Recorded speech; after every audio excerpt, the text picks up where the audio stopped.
People come to me in so different ways, guys. I guess, like in our Facebook page, last time I checked, we've reached over 2.5 million people in 1 week.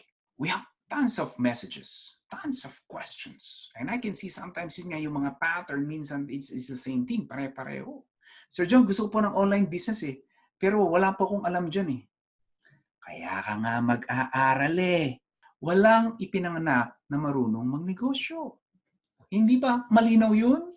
So minsan, ang gusto kasi nila, easy money. Tapos, magtataka tayo kung bakit maraming nai-scam. Because, easy money.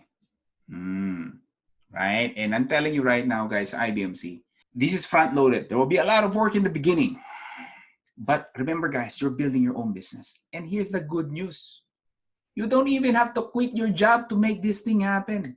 Marami pong estudyante, ganyan ang ginawa nila. Ganyan ang ginawa ko. Kaya nga, I'm so excited with this because you can do this before you go to work or after work. But you just have to make sacrifices. Okay? Sinasabi ko sa estudyante ko, guys, kung mahilig ka sa television, naiintindihan ko yon.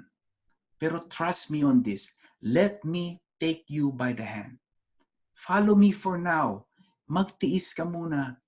Darating yung time. Magkakaroon ka ng oras sa sarili mo and you can watch as much TV as you want. But right now, I need you to put this in priority. Talk to your spouse, talk to your best friend. Kung meron kang every Friday nakainuman, sabi mo na, pare, pasensya na. Hindi na muna ako makakasama sa Friday night inuman natin. Kasi kaming ni Coach John Orana. I'm his student and we are working on our business. This is not my future, my friend.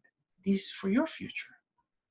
If you don't take action, you're not denying my success. You are denying your success. You are denying your friend, your family, your kids, your spouse. You are denying them an amazing life because you don't put this a priority.